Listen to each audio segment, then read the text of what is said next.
Sekarang, tim buzzer Anies Baswedan lagi sibuk nih konsolidasi dan berkolaborasi. Konsolidasi tim buzzer Anies dianggap penting, karena pertarungan merebut suara publik di media online dan medsos. Emang sih, Anies sudah dideklarasikan sebagai bakal capres oleh Partai Nasdem.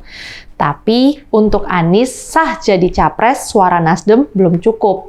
Anies masih butuh suara partai-partai lain untuk memenuhi presidensial threshold. Sekarang, Anies menggebu-gebu, menggalang opini publik karena waktu terus berjalan mendekati Pilpres 2024. Konsolidasi tim buzzer Anies bocor ke publik karena keteledoran Musni Umar. Mantan Rektor Universitas Ibnu Khaldun keceplosan, cerita di akun Twitternya. Dia menuliskan dirinya bertemu dengan tim buzzer Anies. Di cuitan 22 Oktober, ia bilang, siang sampai sore hari ada latihan relawan digital Anies Baswedan. Latihan diadakan di Hotel Oasis Senen, Jakarta. Musni diundang Dr. Sulhan untuk hadir latihan sekaligus kasih sambutan. Kemudian, di cuitan 29 Oktober, Musni melaporkan hal lainnya. Ia dan Dr. Sulhan memfasilitasi pertemuan tim medsos Anies dengan relawan digital Anies. Tujuan pertemuannya adalah untuk kolaborasi. Ternyata baru-baru ini cuitan Musni tanggal 29 Oktober dihapus. Tapi bukti screenshot cuitan sudah terlanjur netizen tahu. Kenapa dihapus? Jelas, karena cuitannya akan menjadi bumerang dan bisa mempermalukan.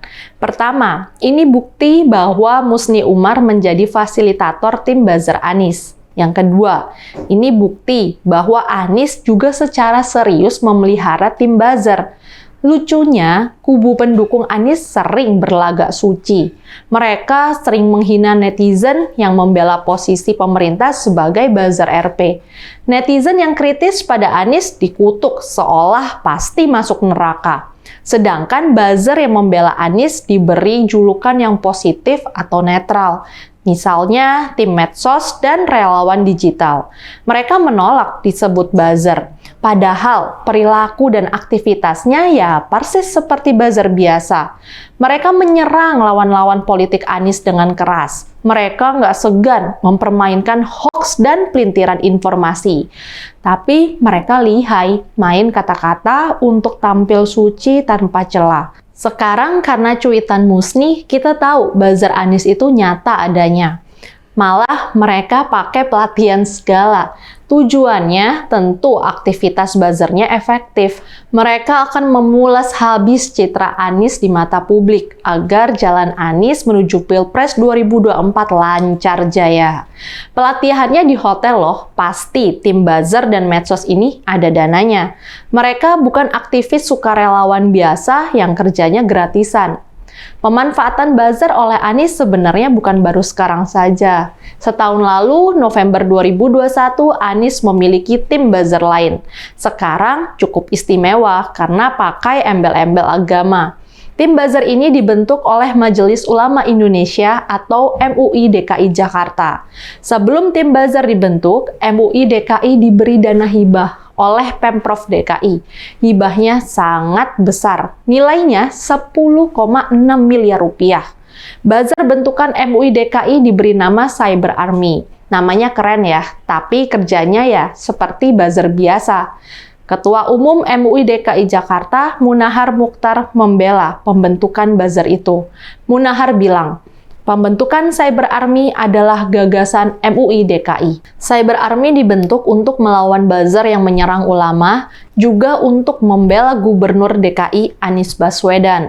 Munahar berdalih, Cyber Army dibentuk karena maraknya informasi hoax. Hoax itu dapat memecah belah umat, terutama umat Islam dan ulama.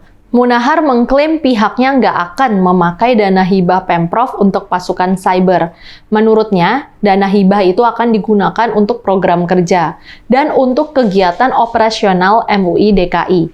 Tapi, Wakil Sekjen PKB Lukman Hakim nggak percaya. Ia menuding MUI DKI membentuk pasukan cyber untuk membela Anies. Ini pasti nggak lepas dari hibah Pemprov DKI yang nilainya 10,6 miliar itu. Lukman menyayangkan merosotnya status lembaga MUI DKI Jakarta. MUI DKI telah menjadi subordinat kepentingan politik perorangan, kata Lukman. Dengan terungkapnya konsolidasi buzzer ini, kubu Anies sebaiknya terus terang saja. Nggak usah mengklaim diri paling benar atau paling suci. Kita nggak bisa melarang Anies membentuk tim buzzer. Tapi, buzzer tetap harus dikontrol agar tidak menyebar hoax. Saya, Rizka Putri, undur diri.